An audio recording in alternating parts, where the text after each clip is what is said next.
Яра ўсё ж спыняе супрацу з Беларусь-Калі. У Беларусі шукаюць амаль 300 рабочых на гомельскі завод, а ў гарачым Казахстане не перастаюць затрымліваць пратэстоўцаў.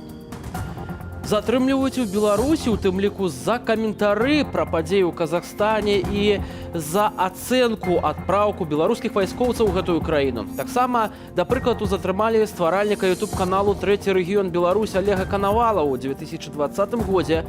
Мужчына пераехаў ва ўкраіну, але на навагоднія святы вырашыў прыехаць у Беларусь. Студыя Белсайт Віталь Бабін запрашаю на выданне ў жывым эфіры.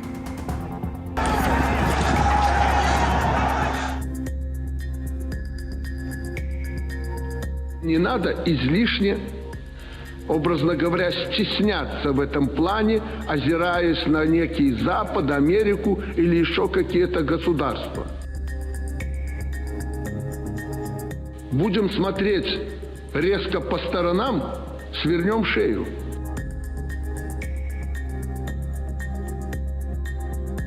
Есть лишние люди, а левой специалистов высокой квалификации не хапает.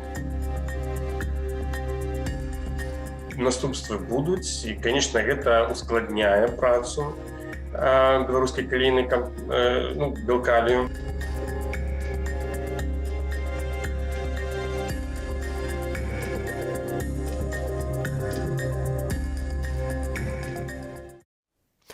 Амаль пад 8 тысячаў затрыманых, загадковая смерць высокапастаўленых сілавікоў і паступовае аднаўленне жыцця ў Алматы. Мы працягваем сачыць за гарячымі падзеямі ў Казахстане, а з намі на сувязі палітолог, дырэктар аналітычнага цэнтру Central Asia Kronos Анатолий Иванов. Добрый вечер. Добрый вечер. Анатолий, как ситуация сейчас выглядит в Алмате? Работает ли интернет, магазины? Что с инфраструктурой? Но сейчас ситуация стала намного проще. Начали работать магазины, не все, правда, только те, которые в основном на окраине. Магазинчики у дома, которые работали и в дни самые напряженные, сегодня начинают потихонечку заполняться товарами. Появился в магазинах хлеб и какие-то некоторые молочные продукты, но цены немножко выросли, где-то процентов на 5. Значит, начал работать общественный транспорт не везде, не по всему городу. Были объявлены определенные маршруты по наиболее таким оживленным проспектам. Ну и в целом обстановка, конечно, немножко стала проще. Люди стали выходить на улицу, и это уже, конечно, как-то оптимизм какой-то вызывает у населения Алматы, которое вот в период с 5 по 6, даже по середину 7 января оказалось во власти каких-то мародеров и, не знаю, грабителей. То есть это было что-то невероятное. Полное безвластие было в стране, вернее в Алма-Ате, где я нахожусь. И люди действительно были очень испуганы. Если же мы говорим о протестующих, то, конечно, надо их разделять на две части. То есть были те, которые довольно агрессивные, они нападали на полицейских, они грабили вот эти вот магазины, они сжигали все на своем пути. К сожалению, это так, но были и мирные протестующие. И с некоторыми из них я разговаривал на площади 6 января, это было где-то человек 200-300, и они в целом, сразу отрицали свою причастность к этим погромам. Они говорили, мы не террористы. И вот одним из таких ярких примеров они начали убирать площадь самостоятельно, подгоняли какие-то машины, свои небольшие грузовички. Люди собирали мусор. Он, конечно, бывал и очень специфический в виде патронов от автоматов, пистолетов. Кому они принадлежали, очень сложно сказать. Естественно, очень много разговоров до сих пор идут по поводу того, что кто-то выпустил вот этих вот уголовников, которые, по сути дела, и погрузили Алма-Ату в страшную какую-то, я не знаю, какой-то страшный хаос. Анатолий, вот, кстати, Властей насчет тут, террористов не я было хотел видно. спросить, потому что президент страны Касым-Жомарт Токаев изначально заявлял, что за этими террористическими группами могут стоять какие-то западные кураторы, а вот сегодня во время участия в онлайн-саммите УДКБ руководитель Казахстана заявил, что в агрессии против Казахстана принимали участие боевики из центральноазиатских стран, Афганистана, государств Ближнего Востока. Они, получается, корректируют эти версии? Если да, то вот почему вначале одна была версия, кто стоит за этими террористическими группами, теперь вторая? Ну, я могу так сказать. О том, что были люди из соседних государств, скажем так, это много разговоров, и некоторые факты действительно подтверждаются. По крайней мере, в виде задержаний на границах там у нас есть свои информаторы, которые сообщали, что действительно такие были случаи и на казахско-кыргызской границе, и на казахско-узбекской границе. Обнаруживали в багажниках автоматы, потом какие-то награбленные вещи. Но каково было количество задержанных, мне этого не сообщали. По крайней мере, источники, которые мне об этом говорили, я им, в общем-то, где-то доверяю. Что касается боевиков, я не видел большого количества боевиков, хотя вот люди, которые 6 числа стояли возле небольшой группы, где-то человек 7, возле резиденции президента, уже к тому времени довольно-таки хорошо пограбленной и сожженной, то там были люди, я их не могу сказать, какой они национальности. То есть то, что это не были жителями центральноазиатских республик, это я знаю абсолютно точно, потому что я могу отличить, в силу того, что родился и вырос в Алма-Ате, и могу отличить, скажем, киргиза от казаха или там от узбека или уйгура. То есть да, это проблем нет. Те, кто здесь живут, это делают легко.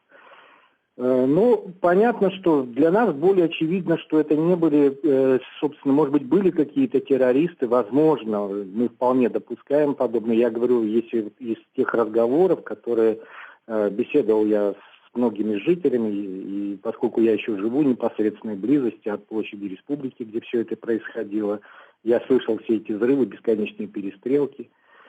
И такой есть еще один момент, который этот вопрос, он до сих пор нас перед нами стоит. Это откуда у сопротивляющихся вот этим войскам, а это были в основном, насколько я понимаю, это были казахстанские подразделения, потому что ни россияне, ни белорусы, они не участвовали в этом подавлении. Так вот, откуда у этих людей, которые сражались за резиденцию, в частности, и вокруг нее, было столько боеприпасов? Вот этот вопрос нам до сих пор не дает покоя, что называется, потому что это очень странно. Да, это действительно наводит на много дополнительных вопросов, но еще один вопрос, который мы бы хотели бы задать вам, Анатолий, вот насчет информации о смерти высокопоставленных силовиков. Во всяком случае, сегодня стало известно о гибели нескольких из них, в том числе начальника департамента полиции Жымбылской области генерала-майора Жаната Сулейменова и полковника Комитета национальной безопасности Казахстана Азмата Ибраева. Они найдены мертвыми. Местные СМИ сообщают, что это могут быть самоубийства. Что про это говорят в Алма-Ате? Что вообще, в принципе, думаете вы об этом? Если можно, очень коротко, потому что у нас не так много времени остается. Информация где-то подтверждается, что это были самоубийства. И тут есть очень такой важный момент.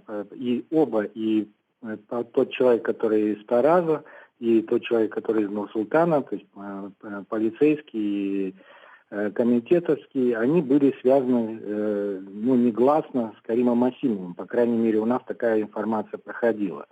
И возможно, что вот эта вероятность того, что они будут задержаны и подвержены каким-нибудь там, я не знаю, допросам с пристрастием, их испугали, и они предпочли просто добровольно уйти из жизни. Мы такое допускаем. В Алма-Ате об этом тоже говорят, кстати, довольно много людей. Там еще есть другие, конечно. Огромное спасибо, Анатолий, вам за эти подробности. Спадарства Анатолий Иванов, директор аналітычнага цэнтру Central Asia Kronos, был с нами на непасрэднай сувязі з Алматы. А цяпер да падзею ў Беларусі. Дарожна-транспартнае здарэнне з удзелам школьнага аўтобуса і ровара. Дзеці не пацярпелі, раварыст загінуў. ДТЗ адбылося паблізу вёскі Чаланец Салігорскага раёну. ДТЗ адбылося о 8 раніцы. Па папярэдніх звестак кіроўца школьнага аўтобуса наехаў на раварыста, які рухаўся ў спадарожным кірунку, пасля чаго аўтобус з'ехаў у кювет і перакуліўся. У аўтобусе былі 11 дзяцей і 3 настаўнікі. Адну з іх даставілі ў шпіталь для медычнай дапамогі. Ну а Губазік, як я ўжо казаў на пачатку нашага выдання, хваліцца затрыманнямі людзей, якія каментавалі ў інтэрнэце накіраванне ў Казахстан вайскоўцаў з Беларусі. Паводле Міністэрства ўнутраных справаў у Менску затрымалі 2 асобаў. Тым часам у судзе Ленінскага раёну Магілёва вынеслі першы вырак у так званай справе Зельцера. За каментары ў інтэрнэце жыхара Магілёва адправілі на 2 гады калоніі. Паводле генпракуратуры мужчына нібыта размясціў абразлівыя каментары на адрас супрацоўніка КДБ Дмітрыя Федасюка, які загінуў у страляніне за IT-адмыслоўцам Андрэем Зельцерам. Магілёўца прызналі вінаватым у публічнай абразе прадстаўніка ўлады ў сувязі з выкананнем ім службовых абавязкаў. Паведамляюць, што абвінавачаны цалкам прызнаў сваю віну. Акрамя зняволення, суд пакараў магілёўца штрафам 3200 рублёў, сканфіскаваў мабільны тэлефон, з якога нібыта былі зробленыя гэтыя каментары. Новы год і новыя выдаткі. Міністэрства фінансаў разлічвае атрымаць сёлета каля 20 мільёнаў рублёў з падатку на кватэры. Дасюль беларусы плацілі падатак на нерухомасць за прыватныя дамы і другія кватэры ў шматпавярховіках. З пачатку года увялі збор і на першую кватэру. Яго велічыня будзе залежаць ад кошту 1 квадратнага метра. Напрыклад, у Менску за кватэру 50 квадратных метраў сума падатку складзе каля 40 рублёў. У абласных гарадах і Менскім раёне за такі ж метраж 34 рублі. Ад падатку на першую кватэру вызвалілі пенсіянераў, непаўнагадовых і шматдзетныя сем'і, людзей з інваліднасцю першай і другой групы, недзеяздольных вайскоўцаў тэрміновай і альтэрнатыўнай службы, а таксама удзельнікаў Вялікай айчыннай вайны. 46 сотняў на акрэсці, на 20 з іх у карцера. Амаль 2 тыдні галадоўкі, каранавірус, пабоі, здзекі, холад, антысанітарыя. Праз усё гэта давялося прайсці Тацяне Батуры, валанцёрцы праваабарончага цэнтру «Вясна». У лістападзе яна пайшла на чарговы суд, каб падтрымаць сваю сяброўку Вольгу Залатар. Але ў судовую залу Тацяна не трапіла. Нейкія асобы ў цывільным адвезлі яе РАУС і абвесцілі пра затрыманне. Напярэдадні Новага года Тацяну Батур адпусцілі. Паводле закону на пахаванне бацькі. Так яна здолела ўцячы, не чакаючы чарговага суда. Цяпер яна за межамі Беларусі і распавядае нам сваю гісторыю.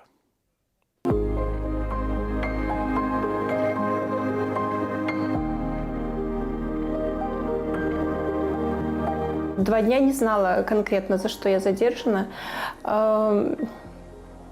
Мне просто, передо мной просто закрыли двери, увидев мою фамилию, проверив ее по какому-то списку, после чего попросили пройти с ними, то есть это не было как таковое задержание, и привезли во Фрунзенское РУВД. На следующий день начался суд, но у меня было плохое самочувствие, поэтому мне была оказана медицинская помощь.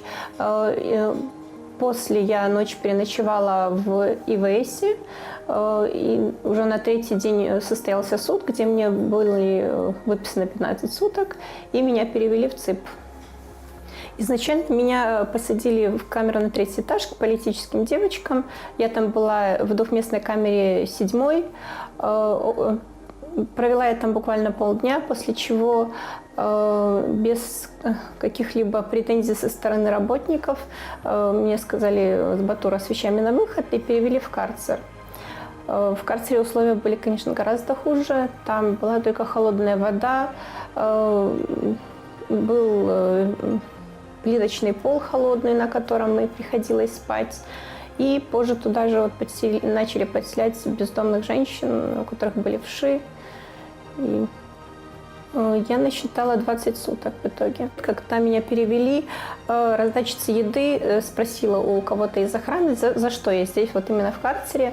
И прозвучала такая фраза в ответ: «За перемены». Меня просто один раз в лицо ударили, и я ударилась затылком о металлический сейф, который стоял сзади. Ну, вот впоследствии поэтому у меня и было плохое самочувствие. То есть я 2 суток уже к началу суда не ела, плюс вот эта вот травма головы. Поэтому мне вот в первый день суда и была оказана медицинская помощь. Это было вот буквально сразу, как меня привезли в РУВД. Я зашла в кабинет, где мне сказали снимать шнурки. Я спросила, зачем мне их снимать. Мне сказали, ты задержана. Тогда я попросила пригласить моего адвоката, с которым у меня был заключен договор.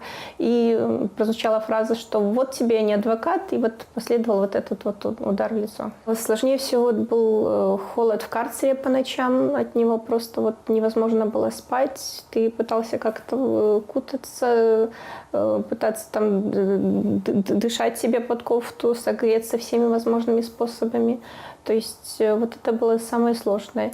И, конечно же, в карцере вот только холодная вода, не было, получается, практически никаких условий для поддержания гигиены. То есть это было самые сложные, наверное, моменты.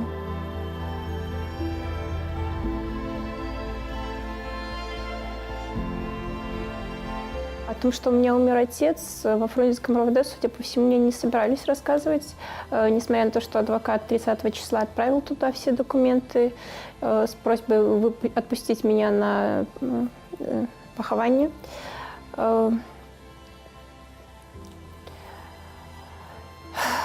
30 числа вечером меня должны были около 17:10 отпустить. Мои родственники меня ждали перед ЦИПом Окрестина, однако не дождались. Меня тогда забрали в тот день еще в 10 утра оттуда работники РУВД. Соответственно, вечером, когда родственники меня не дождались выхода из ЦИП, они приехали в РУВД, и там есть такое окошко на входе, куда обращаются все пришедшие. И абсолютно случайно в этот же момент меня как раз-таки переводили в камеру на ночь, где и окошко вот буквально рядом находится с дверью, через которую проводят. И вот я услышала мамин голос. Нас там построили на обыск перед тем, как завести в камеру. Я услышала мамин голос, взволнованный. Я попросила работников несколько раз подойти и узнать, что случилось. Потом мне в конце концов разрешили подойти. И возле окошка вот я и узнала, что вот она сказала, что отец умер. Она была, конечно, очень-очень в таком эмоциональном состоянии. Я за нее очень переживала всю следующую ночь, чтобы она себя не довела до каких-то последствий. 31 декабря состоялся суд, где мой защитник подал все вот те же самые документы, свидетельство о рождении, свидетельство о смерти. И по закону меня отпустили на похороны. Изначально я вообще не собиралась уезжать. Человек привыкает ко всему и к условиям на Окрестина. То есть уже просидев там вот эти 46 суток, я понимала, что для меня не проблема посидеть еще. Уже были такие случаи, когда люди сидели по 100 суток. Чаще всего больше 100 суток это не затягивалось. Поэтому я понимала, что для меня уже не проблема отсидеть это. Но мама очень переживала из-за всего этого. И проговорив 2 дня с ней эту всю ситуацию, все-таки приняли решение уехать. Планов пока никаких не строю абсолютно. Чем заниматься буду, тоже не знаю. Очень много мыслей на этот счет. Предложения какие-то поступают. И правозащитой возможно заняться, продолжить здесь как-то. Но на самом деле пока не знаю, чем я буду заниматься в дальнейшем. Здесь очень много белорусов, все предлагают помощь, все, то есть, поддерживают, пытаются куда-то вот водить, да, покормить вкусно. в одиночестве себя здесь не ощущаешь, нет.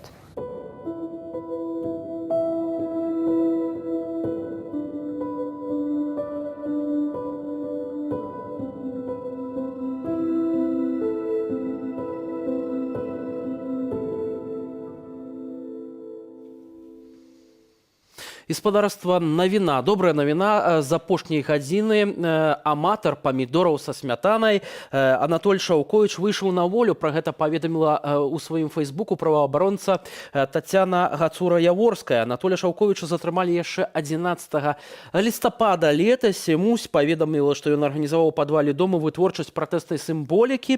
Вырабленыя сцягі мужчына нібыта закідваў на дрэвы. Агулам Анатоля адседзеў 60 сотняў у зняволення. Яшчэ адная тэма, якую мы зараз гаспадарства і абмяркуем. Следчы камітэт Беларусі распачаў крымінальную справу з нагоды абрушэння моста на Нямізе.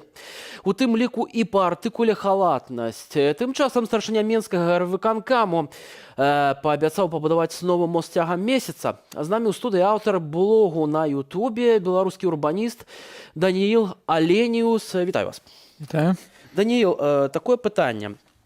Ведаем, што гэты мост касметычна рамантавалі ў 2017 годзе, і ён не значыўся сярод праблемных мастоў. Што ж магло тады адбыцца, што ён раптоўна абрынуўся вось у ноч 7 на 8 студзеня? Ну, ведаеце, звычайна, калі будуюць масты, то ёсць не толькі сродкі, якія ідуць на яго будоўлю, але разрахоўваецца так, каб былі сродкі на яго эксплуатацыю. Заўсёды ёсць нейкія адпаведныя службы ў ўсіх краінах, якія вельмі уважліва глядзяць за станам іх тэхнічным, і фактычна гэта ідзе ў гарадскі бюджэт ці ў бюджэт краіны, там дарожны, каб за такімі інжынернымі аб'ектамі даглядаць. І якая справа? Справа ў тым, што адчыненне моста яно бачна, і карацей туды грошы ахвяраваць, канешне, на адчыненне, на такую рэканструкцыю касметычную є зручней для палітыкаў, чым, напрыклад, на утрыманне гэтых мастоў. І мы бачым, што вельмі часта ў тых краінах, дзе ёсць праблемы нейкіх інстытуцый улады ці праблемы кантроля над ввогуле такімі уладамі, менавіта гарадскімі ці камунальнымі уладамі, там часта абрушаюцца масты. Мы памятаем, вось у Італіі, гэта такая краіна развяза, дзе ёсць таксама праблемы, былі такія абрушэнні, калі упаў мост у Генуі, зрабілі праверку, і аказалася, што вельмі шмат мастоў у такім стане. То праблема ў карупцыі. Так, і калі так агулам казаць. Ва ўкраіне, напрыклад, што казаць, масты вельмі часта валяцца. Зараз іх пачалі будаваць, але ў тым жа самым Кіеве таксама іх стан у ўсіх абсалютна такі пад пытаннем, і нават ужо даведаліся, што яны ўсе праблемныя. Мэр Кіева сказаў, што я кожны дзень раніцай малюся Богу, каб яны не ўпалі. То бок, канешне, добры менеджмент і паслядоўная палітыка.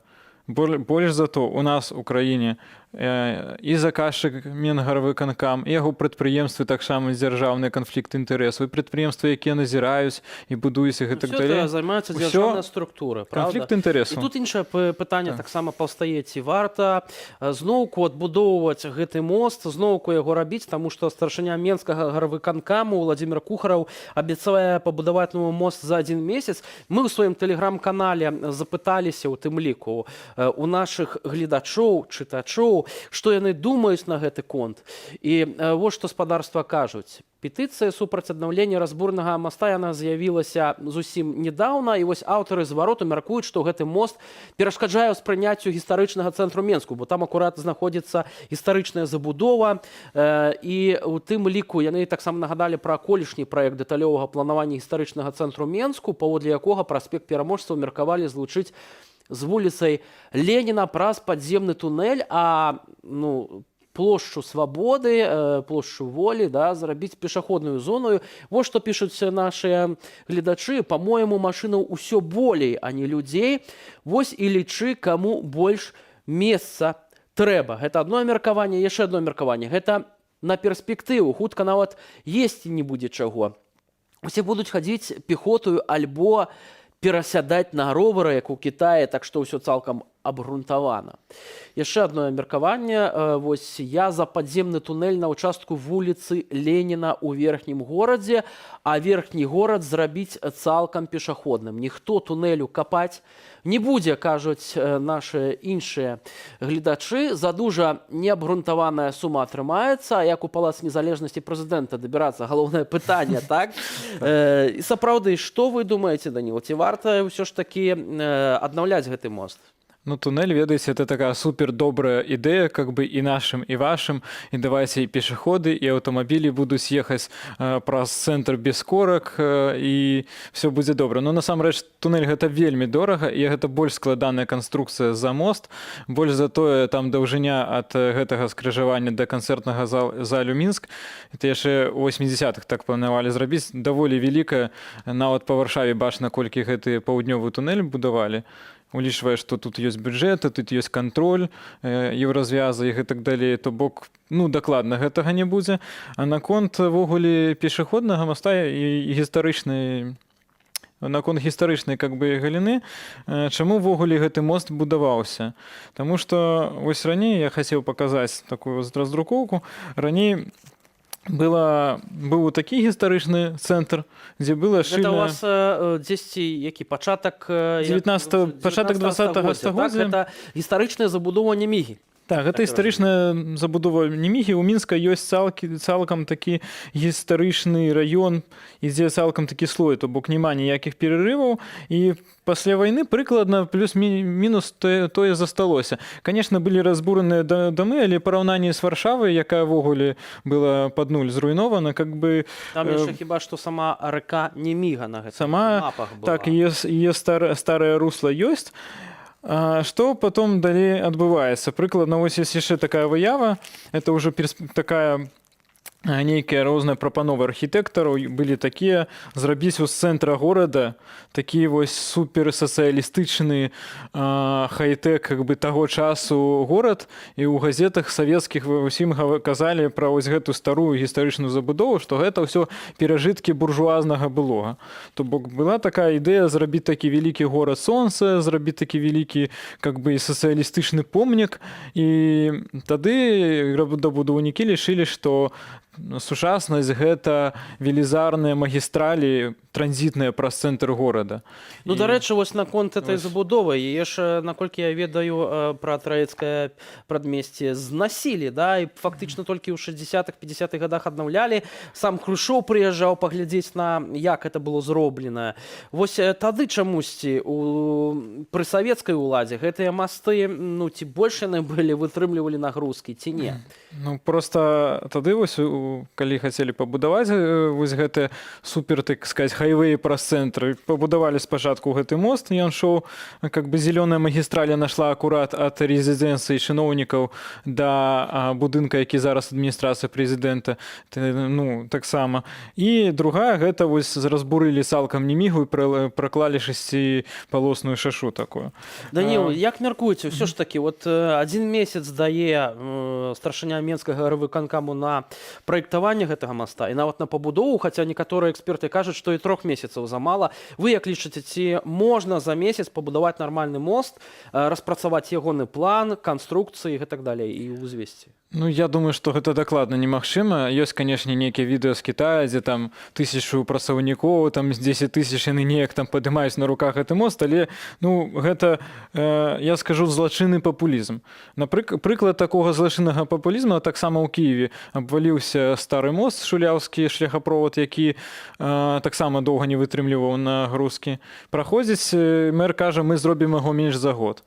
І гэта павысіла кошт гэтага моста утрая. Яго, канешне, з помпай адчынілі 10 полгода-год, прыкладна так, але там праз некалькі тыдняў паваліліся гэтыя сталбы і так далей. Зараз яго зноўку дапрацоўваюць. Гэта полгода-год, такі тэрмін.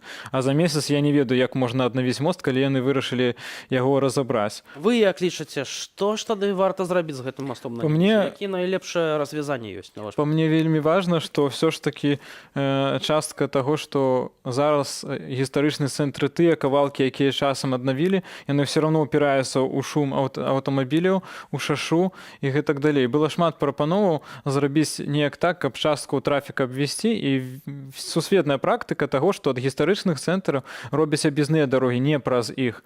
І гэта якраз зручны момант, каб гэты мост не аднаўляць, каб сапраўды тая частка плошчы Свабоды гістарычна ёсць, можна пачаць аднаўляць тую частку у бок з боку сабора і фактычна рабіць пешаходныя зялёныя. А як зрабіць развязку? Бо там от ужо і сёння, учора былі праблемы менавіта з транспартам, так? Вось прапаноўвалі у адным вядомым тэлеграм-канале зрабіць гэты цэнтр пешаходным, а там просто пусціць толькі грамадскі транспарт.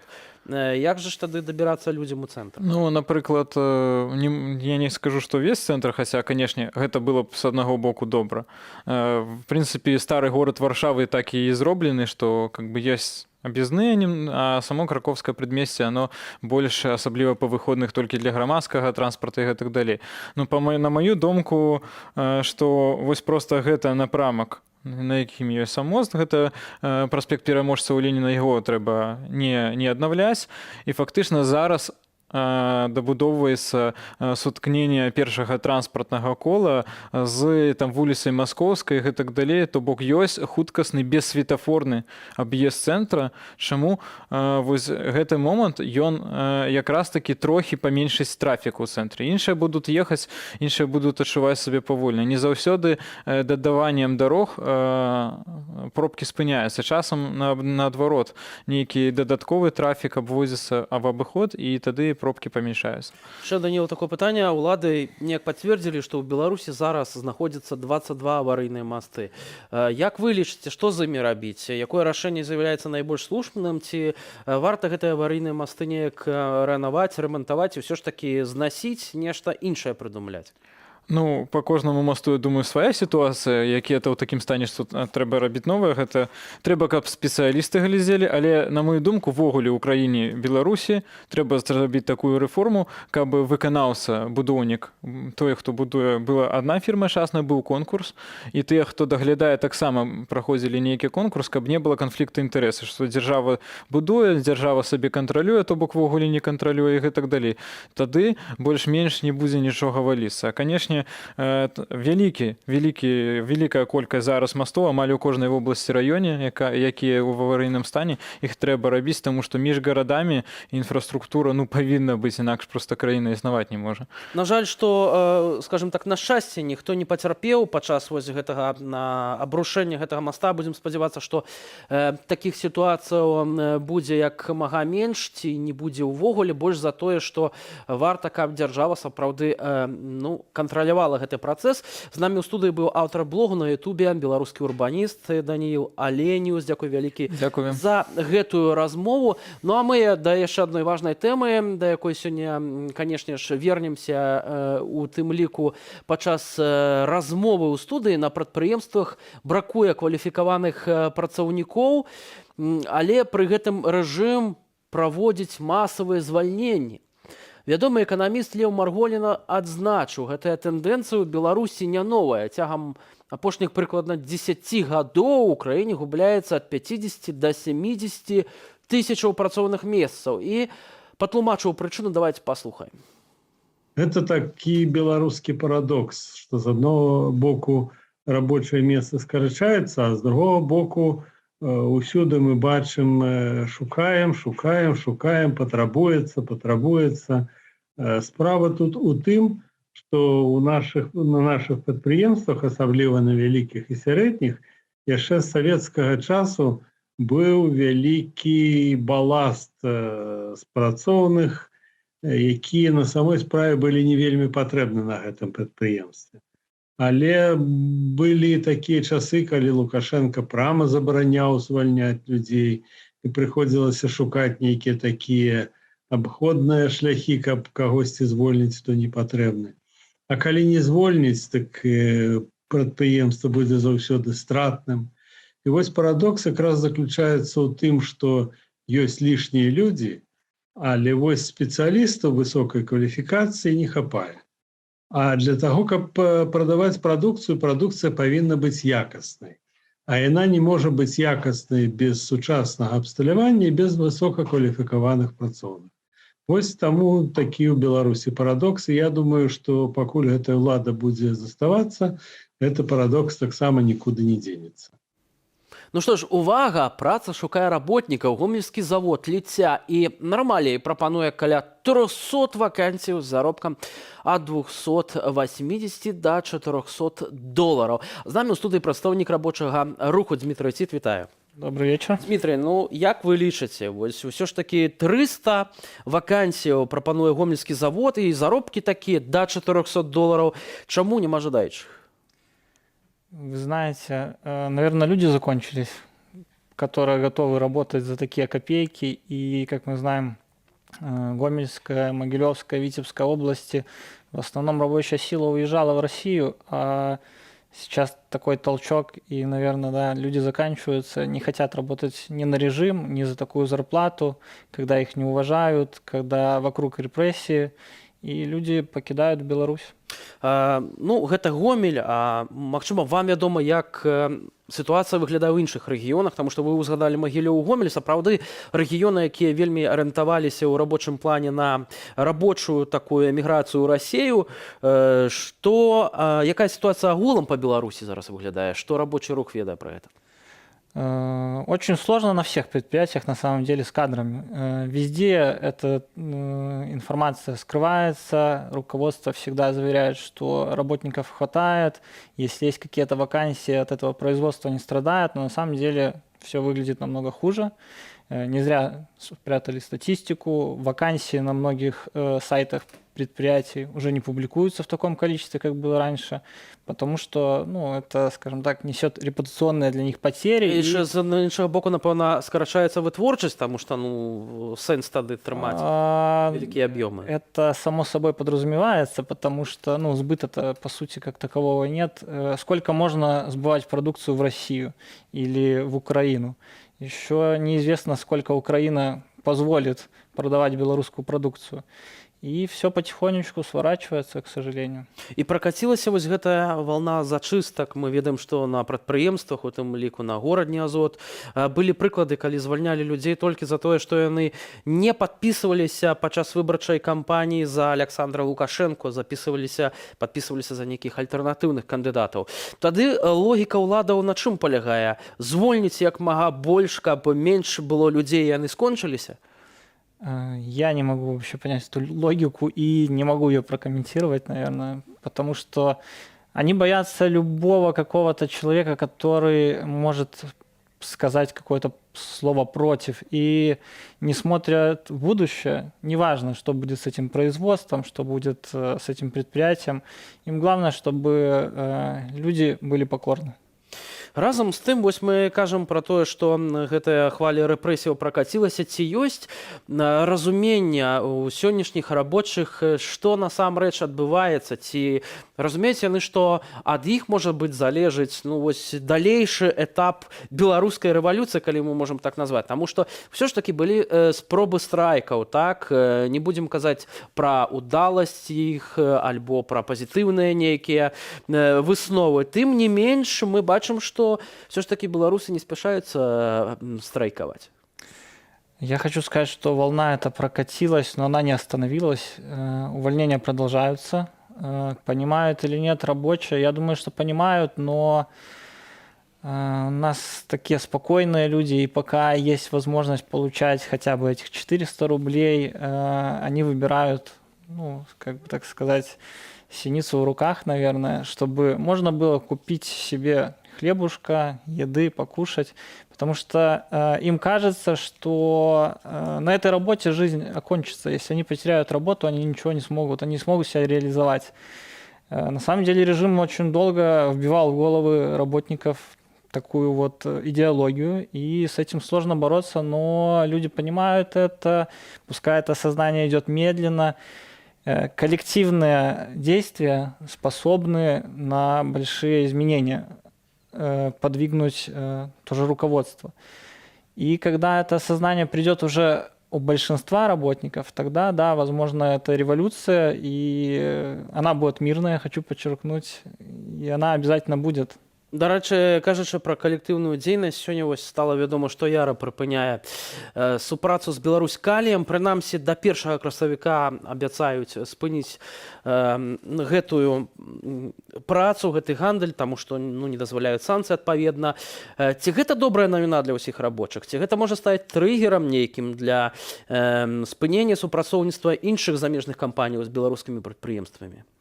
Понимаете, я не могу сказать, это хорошо или плохо, потому что рабочий рух мы нацелены не на то, чтобы убить экономику страны, мы нацелены на то, чтобы защищать права наших работников, права белорусов и свободу и демократию, скажем так.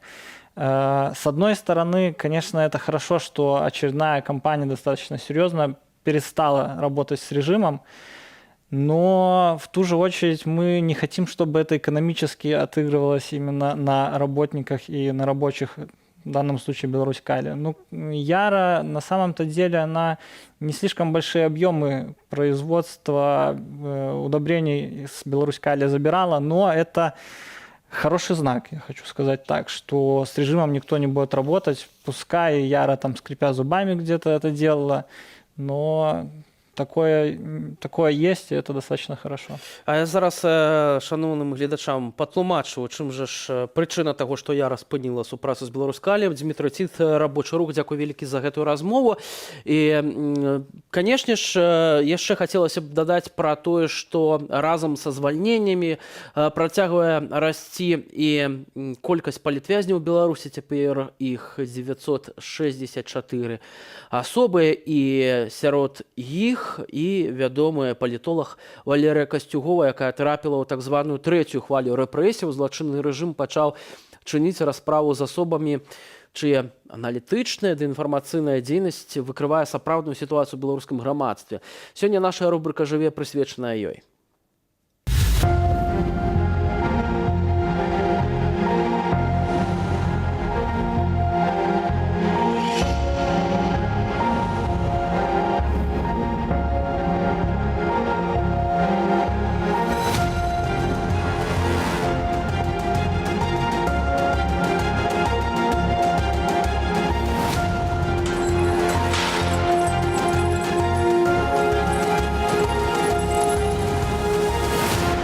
Тут оптыка мяняецца. Усе, каго я тут сустрэла і з кім размаўляла, значна больш аптымістычныя за тых, хто не тут.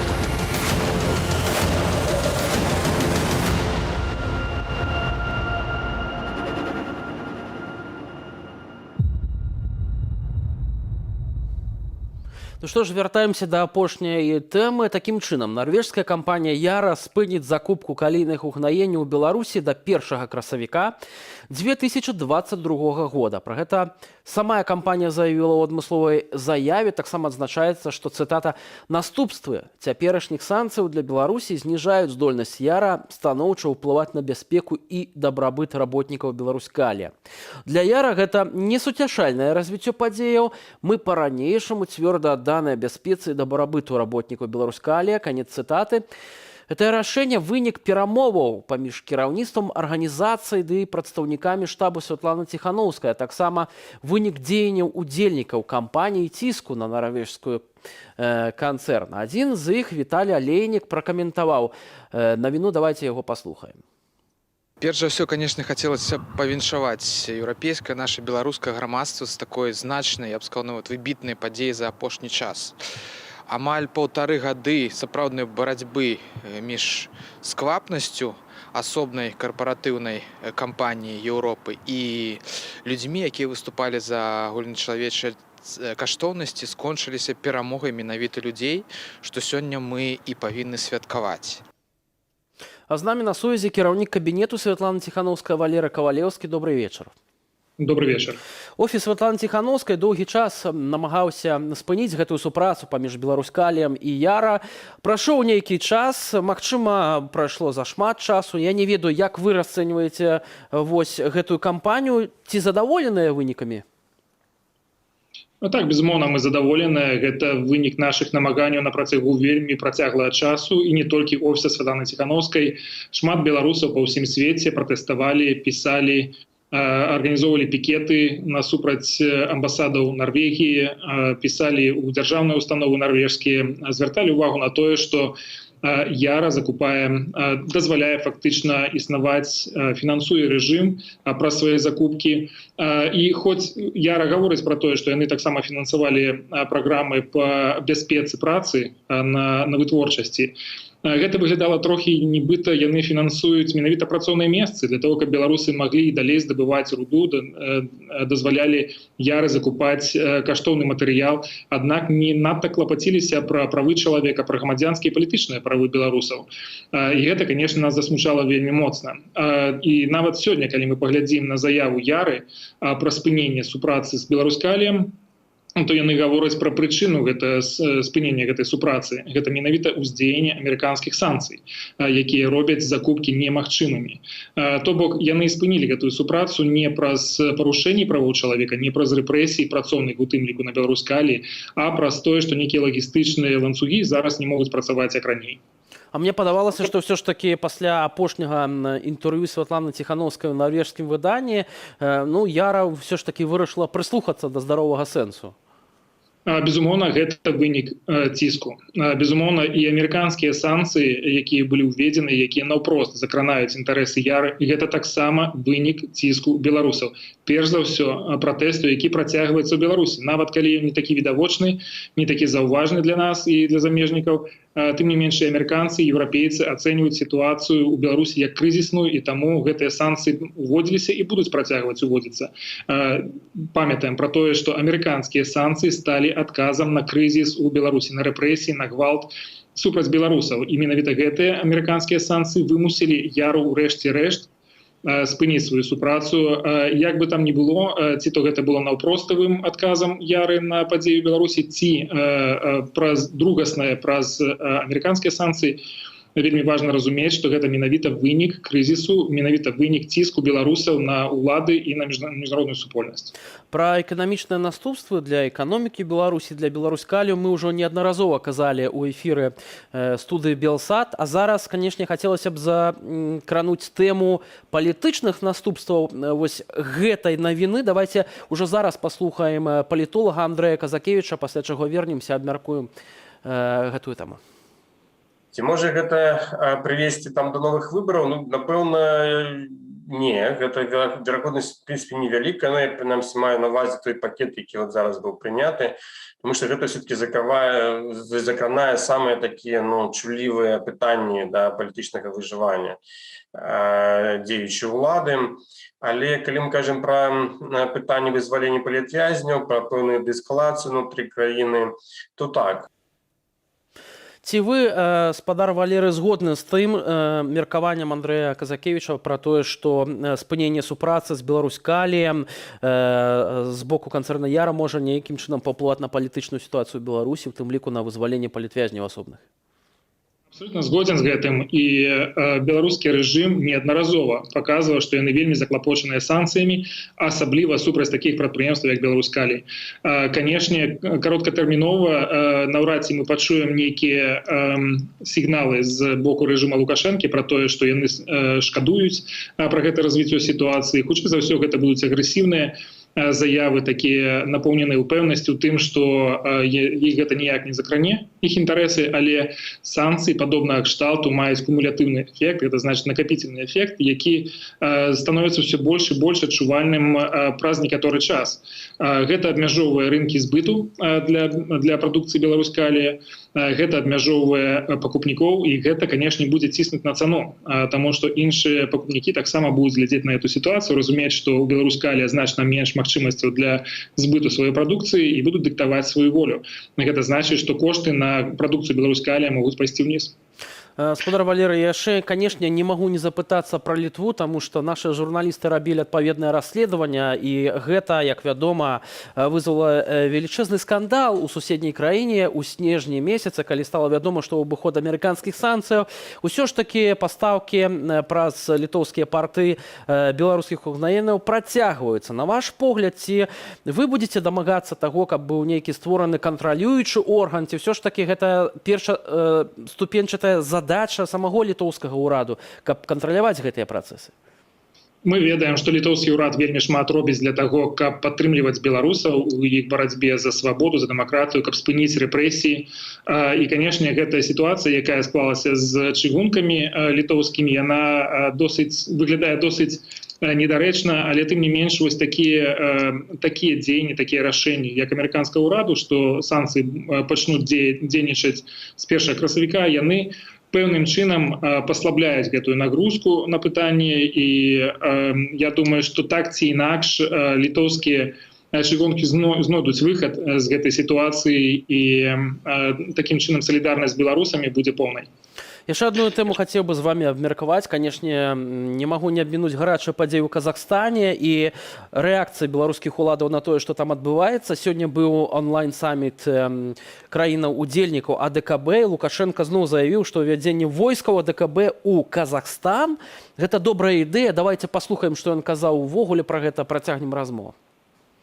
Необходимо укреплять АДКБ, спокойно, планомерно наращивать все ее компоненты и, прежде всего, миротворческий потенциал. Весьма важно сохранить мобильность и оперативность действий. И не надо излишне, образно говоря, стесняться в этом плане, озираясь на некий Запад, Америку или еще какие-то государства. Будем смотреть резко по сторонам, свернем шею. Ці для вас нешта новае прагучала ў гэтай заяве? Больш за тое, я бачу такую ваяўнічую рыторыку Лукашенка пра тое, што варта ні на кога не азірацца, уводзіць войскі куды хочаш, учыняць там, падаўляць пратэсты і так далей. Ці вы так гэта расцэньваеце? Тут вельмі новае тое, што Лукашенко, можа не ўпершыню, канешне, але тым не менш вельмі выразна забыўся паглядзець на ўласную канстытуцыю беларускую, што там ёсць імкненне, там ёсць артыкул, які прапісвае імкненне да нейтралітэту, які прапісвае імкненне да без'ядзернага статусу. Тут не трэба глядзець па баках і глядзець на захад ці на ўсход, а варта памятаць пра тое, што ў нас ёсць сваё заканадаўства, асноўны закон, які прапісвае, што мы не будзем удзельнічаць у такіх аперацыях, мы пазаблокавая краіна. На вялікі жаль пры Лукашэнку менавіта гэты артыкул Канстытуцыі парушаўся пастаянна, але зараз гэта становіцца найбольш відавочна, што Лукашенко махнуў рукой на нейтральнасць, на нейтралітэт Беларусі. Неаднаразова ён казаў пра тое, што ён гатовы размясціць, вярнуць ядзерную зброю на тэрыторыю Беларусі. І гэта ўсё просто наўпрост супярэчыць волі народа. У 94 годзе, калі прымалася Канстытуцыя беларуская, то імкненне да нейтралітэту і да без'ядзернага статусу было абсалютным кансэнсусам грамадскасці, і да сёння ён захаваўся. Ніхто з беларусаў не хоча накіроўваць свае войскі для ўдзелу ў чужых войнах. Гэта не наша вайна, гэта не наш канфлікт. Болей за тое, што там адбылася, вельмі мала нагадвае знешнюю агрэсію, для якой быў створаны АДКБ. То бок зараз мы бачым маніпуляцыю, фактычна это стварэнне такого клуба жандармаў Еўразіі, і ў гэты клуб увайшла таксама і Беларусь, што абсалютна недарэчна, такого ніколі ў гісторыі раней не было, каб Беларусь удзельнічала ў інтэрвенцыях у такіх несправядлівых войнах.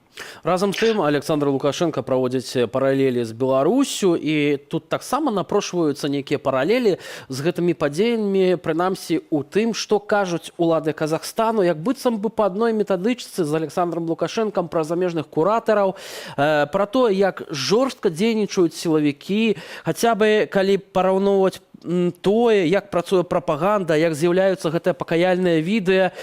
Ці для нас ёсць нейкія урокі і высновы з гэтых падзеяў, спадар Валеры? Я б сказаў, што паралелі тут вельмі павярхоўныя. Мы кажам пра тое, што і там, у Беларусі, у Казахстане праходзіў пратэст.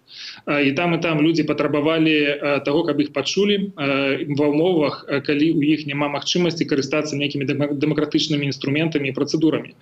Я б сказаў, што ў гэтым месцы ўсё ж такі спыняецца гэтая паралелі, бо ў Беларусі пратэст праходзіў па-іншаму, і іншая была масавасць яго, іншы настрой быў, і людзі былі настроеныя менавіта мэтанакіравана пратэставаць мірным шляхам. Але, канешне, для нас гэтая сітуацыя, гэты прэцэдэнт, мы не можам абысці яго сваёй увагай. Безумоўна, што Лукашенко спадзяецца на тое, што АДКБ такім чынам стане пугалам для Беларусі, але ён таксама забываецца пра тое, што і Расія можа карыстацца гэтым інструментам, і менавіта праз гэта Лукашенко мэтанакіравана падрывае наш суверэнітэт, нашу незалежнасць. Калі ён кажа пра тое, што створаны добры прэцэдэнт, не, гэта прэцэдэнт абсолютно небяспечны той сілай Расіяй, якая паводзіць сябе абсолютно вельмі часта ў разрэз з міжнародным правам, менавіта кіруючыся сваімі нацыянальнымі інтарэсамі. Але пакуль у Расіі ёсць свае нацыянальныя інтарэсы і свае апетыты, што да суседніх краін, мы павінны кіравацца менавіта сваімі нацыянальнымі інтарэсамі. Аднак ці варта беларусам баяцца вось гэтага пугала, пра якое вы кажаце, у выглядзе АДКБ? Таму што гэта першая зафіксаваная, рэальная спроба інтэрвенцыі АДКБ у краіну-удзельніцу. Вы ведаеце, мы былі блізкія да гэтага ў 2020 годзе, калі пратэсты сталі настолькі масавымі і настолькі спужалі Лукашэнкі, што ён звярнуўся да Пуціна з прапановай, з просьбай пра тое, каб Расія дапамагла. Гэта не здарылася, але тым не менш мы разумеем, што Лукашенко да гэта схільны. Безумоўна, мы павінны мець гэта на ўвазе, мы павінны адстойваць свой суверэнітэт, сваю незалежнасць і тое, што Расія не мае ніякага права ўводзіць свае войскі ў Беларусь, тым больш, калі гэтыя заклікі могуць ісці ад Лукашэнкі, які абсалютна нелегітымны, які не мае ніякага мандату ад Беларусі прымаць хоць якія-небудзь рашэнні, тым больш настолькі сур'ёзныя. Калі коротка, спадар Валерый, чым можа скончыцца вось усе гэтыя падзеі ў Казахстане і як іх будуць успрымаць беларусы, канешне ж? Вы ведаеце, пакуль вельмі мала інфармацыі пра тое, што насамрэч адбываецца ў Казахстане. Здаецца, за адзін тыдзень сітуацыя развілася ад 0 да сотні. Разам з тым мы не бачым такой якаснай інфармацыі з Казахстана. Мы не ведаем, што там насамрэч адбываецца. Тое, што сёння гаварылася на саміце, фактычна ўсімі людзьмі, якія там прысутнічалі, гэта хутчэй тая пазіцыя, якую яны хацелі б нам скарміць, як прапаганду нейкую, але гэта непраўдзівая інфармацыя з места падзей. Трэба было б дачакацца і даведацца, што сапраўды там адбылася і як сітуацыя будзе развівацца надалей. Што ж, мы таксама будзем вельмі уважліва садзіць за гэтымі падзеямі. Дзякуй вам вялікі за гэтую размову. Валерый Кавалеўскі, спадарства кіраўнік кабінету Святланы Ціхановскай, быў з намі на відэасувязі. Пра Казахстан яшчэ абавязкова вам будзем распавядаць і аналізаваць, як гэта можа паўплываць на падзеі ў Беларусі. А зараз прапаную вам паглядзець, як у Карпатах адзначаюць каляды Гуцулы, карэнная этнічная група украінцаў, якая славіцца тым, што захоўвае свае старажытныя традыцыі, адзначае рэлігійныя святы блізка да таго, як гэта рабілі сотні гадоў таму. То бок з каляднымі спевамі, унікальнымі касцюмамі ручной работы, батлейкай ды ігрою на народных гуцульскіх інструментах. Я ж Віталь Бабін з вамі развітваюся. Зычу добрага вечара і да хуткіх сустрэчаў на Белсаце.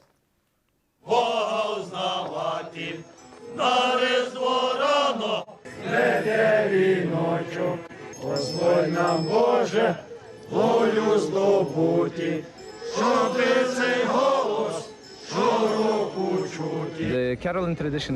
Гуцульскія калядкі моцна адрозніваюцца ад большасці каталіцкіх і праваслаўных хрысціянскіх гімнаў. Шмат захавалі яны з паганскіх песен, услаўляючы нараджэнне Хрыста рыфмамі, якімі маліліся продкі сваім старым багам.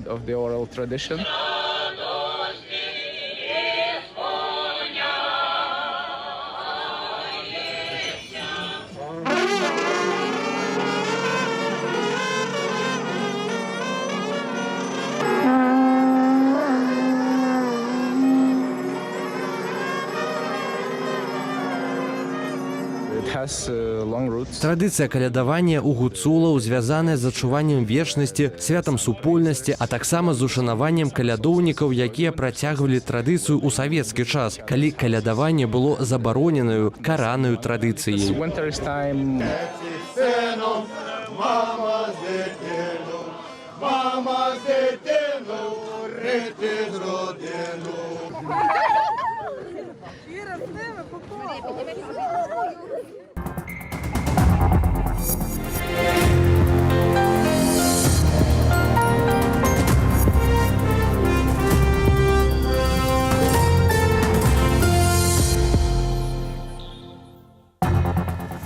У ефірі Галоўнае інфармацыйнае выданне на тэлеканале Белсат, дзе навіны дня прэзентуем па-беларуску і без цэнзуры. З вами Ольга Старасціна і сёння ў выданні.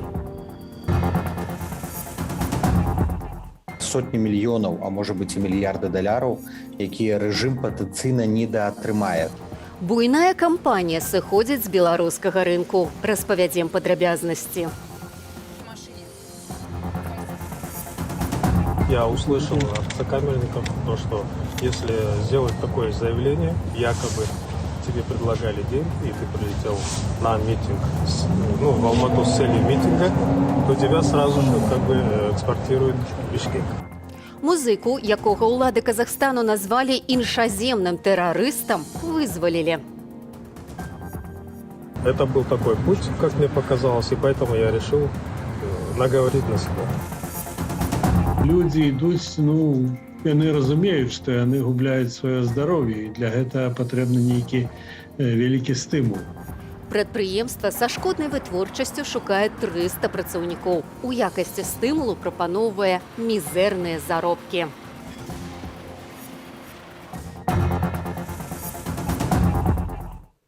Нарвежскі вытворца мінеральных угнаенняў кампанії Яра перастане набываць калій з Беларусі.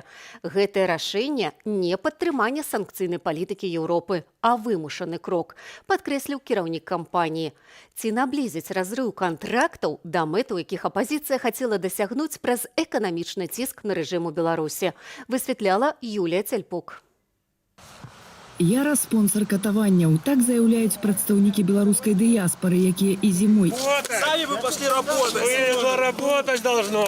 і летам пратэставалі пад вокнамі нарвежскай кампаніі ды амбасадаў. Пісалі петыцыі, патрабуючы разарваць кантракты з Беларускаліем. Амаль 1,5 гады сапраўднай барацьбы між сквапнасцю асобнай карпаратыўнай кампаніі Еўропы і людзьмі, якія выступалі за агульначалавечыя каштоўнасці, скончыліся перамогай менавіта людзей, што сёння мы і павінны святкаваць.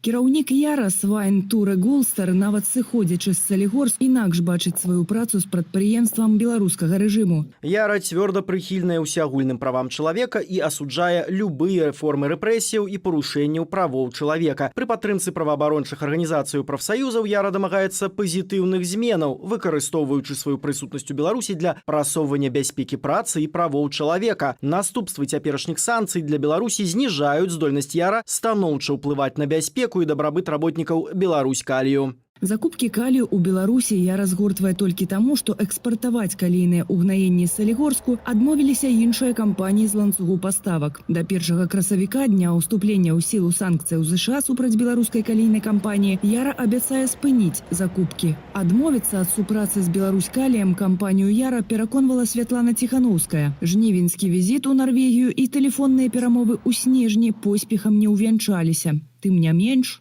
Упершыню буйная кампанія такога маштаба сыходзіць з беларускага рынку, гаворка пра сотні мільёнаў, а можа быць і мільярды даляраў, якія рэжым патэнцыйна недаатрымае. Гэта тыя грошы, якія павінны ісці на рэпрэсіі, на сілавікоў, на амонаўцаў, на аўтазакі. Раней дэмакратычныя сілы дамагліся сыходу з Беларусі яшчэ 32 кампаніяў. Сярод іх British American Tobacco, Rolls-Royce, Skandia Steel, Becker Group, Guns N' Rosenthal. Кампаніям прапанавана разам распрацаваць інвестыцыйны план для Беларусі пасля пераменаў. Эканамічны ціск у канчатковым выніку мае давесці да правядзення сумленных выбараў і вызвалення палітвязняў.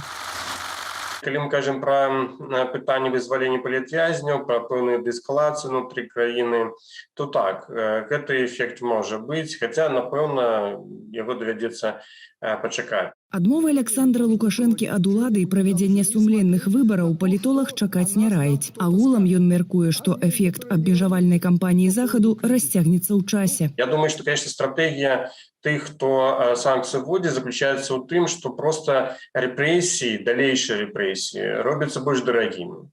То есть яны просто ускладняются, да, и уже психологично той бок разумее, что вот любая такая эскалация будет, знаешь, еще додатковые вот гэтыя гири, додатковые абмежаванні, додатковые проблемы. Апаненты вертыкалі, якая утрымлівае ўладу ў Беларусі, абяцаюць працяг санкцыйнага ціску на Менск. Юлія Цяльпук, Белсат. У Казахстане сёння дзень жалобы. Массовые беспарадкі забралі самае каштоўнае – жыцці людзей. Інфраструктуры ж прынеслі $200 мільёнаў стратаў. Падрабязней Валер Руселек. Амаль 8 тысячаў затрыманыя і больш за 160 асобаў забітыя. Міністэрства ўнутраных справаў Казахстану падсумавала чалавечыя страты і рэакцыю сілавых структураў на масавыя беспарадкі ў краіне. Стала очевидной главная цель – подрыв конституционного строя, разрушение институтов управления, захват власти. Речь идет о попытке государственного переворота. Аб прычынах беспарадкаў улады краіны абяцаюць распавесці пазней, пасля таго, як спецслужбы завершаць расследаванне. Пры гэтым чыноўнікі падкрэсліваюць, што сярод затрыманых вялікую колькасць складаюць замежныя грамадзяне, а таксама называюць беспарадкі гібриднай атакай на дзяржаву. Што праўда, у дзяржаўных медыях паказалі толькі аднаго гэткага іншаземнага тэрарыста. Пасля скандалу, што ўспыхнуў пасля таго, як у затрыманым пазналі вядомага кыргызскага піяніста Викрама Рузахунова, які прыехаў у Казахстан на гастролі, мужчыну вызвалілі. Это, получается, был такой путь. Я услышал от сокамерников то, что если сделать такое заявление, якобы тебе предлагали деньги, и ты прилетел на митинг, в Алмату с целью митинга, то тебя сразу же экспортируют в Бишкек.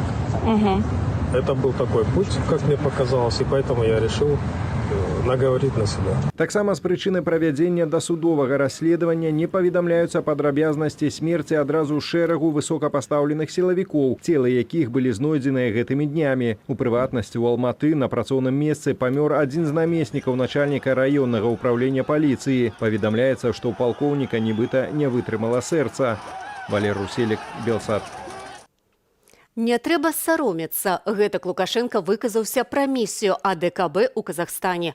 Што менавіта робяць беларускія вайскоўцы ў гэтай краіне цяпер і дзе яшчэ яны могуць апынуцца ўжо найбліжэйшым часам, высвятлялі мае калегі. Межы Цэнтральнай Азіі атачылі міжнародныя тэрарысты, якія хочуць узарваць сітуацыю. І краіны арганізацыі дамовы аб калектыўнай бяспецы мусяць зрабіць высновы з таго, што ўбачылі в Казахстане. Пра гэта Лукашенко заявіў на самміце АДКБ. И не надо излишне, образно говоря, стесняться в этом плане, озираясь на некий Запад, Америку или еще какие-то государства. Будем смотреть резко по сторонам, свернем шею. Сваю увагу Лукашенко спыніў на Таджикистане, якому з ягоных словаў патрэбнае тэхнічнае падтрыманне. На кадрах жа, якія паказалі беларускія дзяржаўныя медыі, віцебскія дэсантнікі экіпаваныя не паводле апошняга слова тэхнікі. Аўтаматы Калашнікава савецкай эпохі, чаравікі, хіба набытыя за ўласныя сродкі, БТР часоў СССР і Дун Фэн Мэнши, кітайская копія Хаммера. Гэтыя пазадорожнікі 10 гадоў таму Беларусі бясплатна перадаў Кітай. Здесь у них все легкое вооружение. Не предполагается ими ведение серьезных боевых действий. Оружие у них для самообороны.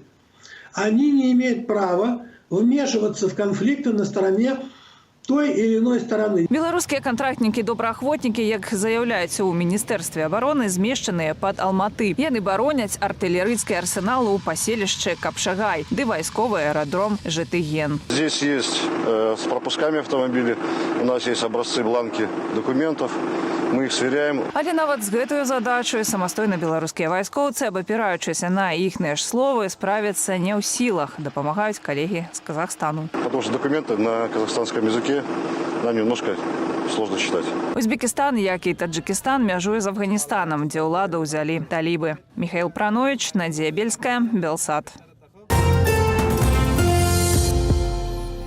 Менчакі запусцілі петыцыю супраць аднаўлення мосту і аўтамабільнага руху на Нямізе. Паводле аўтараў, гістарычная частка гораду мусіць быць упрыгажэннем Менску. Сталічныя ж улады абяцаюць аднавіць мост на Нямізе за месяц. Пакуль жа рух транспарту ў ваколіцы рамонтных працаў будзе наладжаны ўручную. С учетом происшествия, которое произошло у нас в рождественскую ночь, то сотрудники Государственной автомобильной инспекции обеспечивают дорожную безопасность, дополнительно разработаны схемы движения транспорта, общественный транспорт также перенаправлен по другим улицам.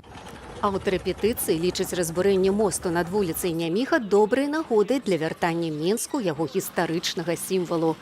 Яны прапаноўваюць звузіць вуліцу Богдановича ў Траецкім прадмесці, пакінуўшы некалькі палос выключна для руху грамадскага транспарту і таксі, а саму вуліцу Няміха зрабіць пешаходнай і браць плату з аўтамабіляў за ўезд. Пешаходная частка мосту над вуліцу Няміха абрынулася ўначы 8 студзеня. Па факце абвалу заведзены крымінальныя справы. Абвінавачанне ў стварэнні і ўдзеле ў экстрэмісцкім фармаванні «Прамень» выставілі 4 анархістам. Гэта пры тым, што затрымалі іх яшчэ да прызнання суполкі экстрэмісцкім фармаваннем. Праціск на тых, хто знаходзіцца за кратамі праз палітычныя погляды, у наступным сюжэце. Раздатчица еды спросила у кого-то из охраны, за что я здесь, вот именно в карцере, и прозвучала такая фраза в ответ: «За перемены». Актывістка Тацяна Батура, якую затрымалі ў лістападзе перад судом над палітзняволеную Вольгаю Залатар, правяла на акрэсце на 1,5 месяца. Амаль палову гэтага тэрміну 20 дзён у карцеры, дзе за ўвесь час ёй ні разу не адклалі ложак для сну. В карцере условия были, конечно, гораздо хуже. Там была только холодная вода, был плиточный пол холодный, на котором мне приходилось спать. И позже туда же начали подселять бездомных женщин, у которых были вши. Каб выйсці з карцеру, Тацяна 13 дзён трымала галадоўку. Апроч таго, са словаў жанчыны, у дзень затрымання ў фрунзенскім РУС намеснік начальніка РУС Дзяніс Марцуль ударыў яе ў твар. Праз гэта яна выцелася патыліцай аб металічны сейф. Жанчына здолела ўцячы пасля таго, як яе адпусцілі на пахаванне бацькі. Я понимала, что для меня уже не проблема отсидеть это, но мама очень переживала из-за всего этого, и проговорив 2 дня с ней эту всю ситуацию, все-таки приняли решение уехать.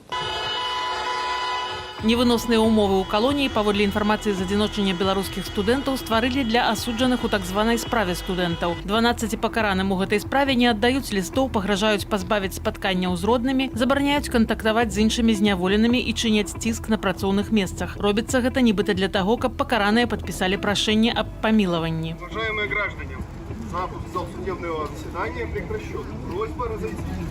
У судзе Ленінскага району Магілёва вынеслі першы прысуд у так званай справе Зельцера за абразу прадстаўніка ўлады. Паводле генпракуратуры, 45-гадовы магілёвец нібыта размясціў абразлівыя каментары на адрас супрацоўніка КДБ Дмітрыя Федасюка, які загінуў у страляніне з айты-адмыслоўцам летась у верасні. Акрамя зняволення, суд пакараў магілёўца штрафам 3200 рублёў і канфіскаваў мабільны тэлефон, з якога нібыта былі зробленыя каментары. Паводле праваабаронцаў, у так званай справе Зельцера затрымалі ўжо каля 200 асобаў. 73 з іх прызналі палітзняволенымі. Палітвязня Максіма Знака, якога пакаралі 10 гадамі калоніі, этапавалі для адбыцця пакарання ў папраўчую калонію нумар 3 Відзьба, паведамляюць праваабаронцы. Сам зняволены ў лістах адзначае, што пакуль застаецца на каранціне. Палітзняволеную Марыю Калеснікаву таксама этапавалі са следчага ізалятару. Пры гэтым нават адвакаты Марыі не ведаюць, куды яе накіравалі. Ірына Дарафейчук, Белсат. Праца шукае людзей, а яны не спяшаюцца ўладкоўвацца. На кірмашы вакансіяў Гомельскі завод ліцця і нармалю шукае сотні работнікаў. У прычынах кадравага крызісу дзяржпрадпрыемстваў разбіраўся Уладзімір Старыковіч. На Гомельскі завод ліцця і нармаляў шукаюць каля 300 рабочых, а гэта больш за 10% ад складу ўсіх працаўнікоў. Заробак прапаноўваюць ад 280 до 400 долараў США ў эквіваленце. Да прыкладу, 800 рублёў прапануюць свідравальнікам і аператарам металарэзных станкоў аўтаматаў. На 700 рублёў шукаюць электразваршчыкаў, токараў і слесараў механазборачных работаў. Але ці годны гэта заробак за такую працу? Гэта прадпрыемства, яно са шкоднай вытворчасцю. І таму туды людзі ідуць, яны разумеюць, што яны губляюць сваё здароўе, і для гэтага патрэбны нейкі вялікі стымул. І вядома ж, гэтыя 400 долараў, яны не могуць быць стымулам. Як бачна з гадавой справаздачы за 2020 год, Гомельскі завод ліцця і нармаляў працаваў з чыстаю стратай у больш за 250 мільёнаў рублёў. Калектыў заводу скараціўся на 344 асобы. Гледзячы на колькасць вакансіяў на адпаведным кірмашы, сітуацыя за мінулы год не выправілася. Спецыялісты высокай кваліфікацыі станочники, ліцейшчыкі, сваршчыкі. Яны даволі лёгка знаходзяць працу зараз. Калі яны хочуць, яны могуць выехаць за межы Беларусі і знайсці сабе прымяненне і ў Польшы, і ў Літве, і ў той жа Расіі. Падобная сітуацыя на шмат якіх дзяржаўных прадпрыемствах. Згодна статыстыцы, колькасць насельніцтва, занятага ў эканоміцы, летась скарацілася амаль на 50 000 чалавек. Асабліва істотная страта ў кадрах назіраецца на буйных і сярэдніх дзяржаўных прадпрыемствах. Шмат такіх вакансіяў з аднаго боку, з другога боку. Дырэктарат гэтых прадпрыемства, ён не мае матывацыі зрабіць як мага лепш. Таму што ёсць там кармушкі гэта, ёсць асваенне рэсурсаў, ёсць там аренда нейкіх памяшканняў альбо абсталявання.